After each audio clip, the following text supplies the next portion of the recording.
Liberal New Yorkers are angry after what just showed up on street corner for Trump. Uh-oh, liberals are once again upset. This time, as Breitbart reports, the focus of their ire is a conservative artist who had the audacity to erect a 20-foot pro-Trump display on the front lawn of one of his clients' homes in Staten Island. The Trump art, along with a crying DeNiro, was put up on an unidentified client's front lawn on Harris Avenue earlier this week. "Here's my display to provoke emotion. And they love it," LoBaido said, referring to people around the neighborhood. "The owner loves it so much, he apparently put up cameras to keep it safe. He put up security cameras all around the house. We have a fence here. And everybody in the neighborhood is on watch," the artist added. The unnamed owner of the property has reason to be nervous since LoBaido's last piece, which was a large T-lawn sign which was erected in Staten Island right before the 2016 election in support of President Trump, went up in flames. Staten Island is one of the few New York areas where Donald Trump was able to beat Hillary Clinton in the 2016 presidential election. President Trump got 57% of the vote compared to Clinton's 40%. Although Clinton was able to win the state convincingly with 59% compared to Trump's 37%.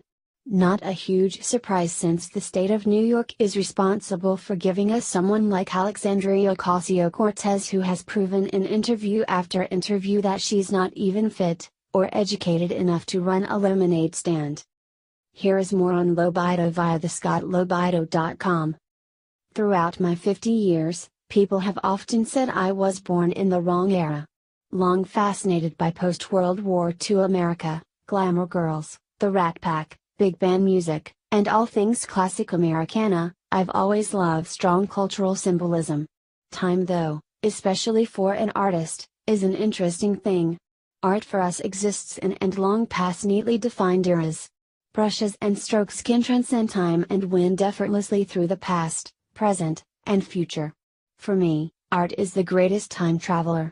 It is also the simplest and most universal of statements: I am here. We are here.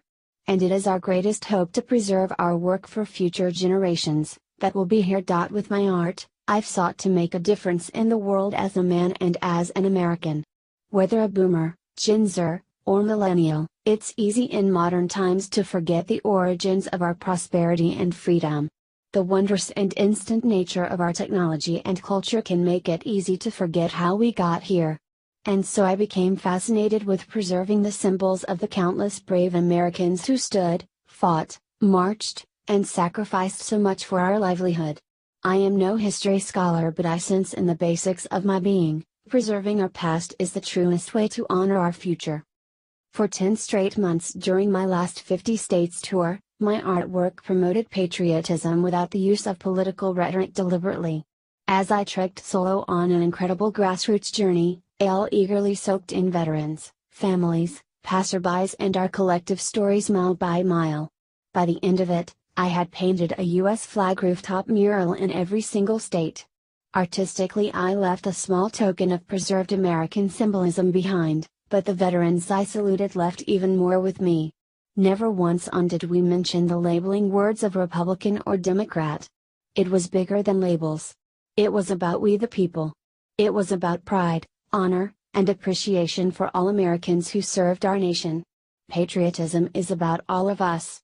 And it can't be hijacked by rhetoric, politicians, differences, or warring ideologies. The great thing about America is the fact that it can always be better, and our gift is that we the people have the freedom to make it better. Anyone who knows me knows I passionately advocate for the First Amendment. I encourage us all to passionately question, protest, express, assemble, and petition, but always, always be grateful that you can. As Americans, our past and future are intrinsically intertwined. While traveling from state to state and painting American art, some saw a crazy man coloring rooftops in their community, others saw an artist with a singular red, white, and blue obsession. But this simple man is on a mission, greater than myself and past my own era, and the decades before.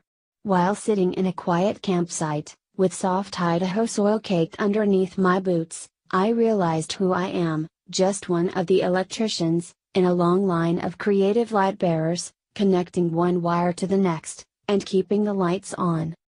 What a great citizen who let this wonderful artist display his artwork. In a day when most of us wouldn't dare walk out of our homes with a Trump hat or shirt, or even slap a Trump bumper sticker on our cars, this Staten Island citizen is standing up for all of us. If only the rest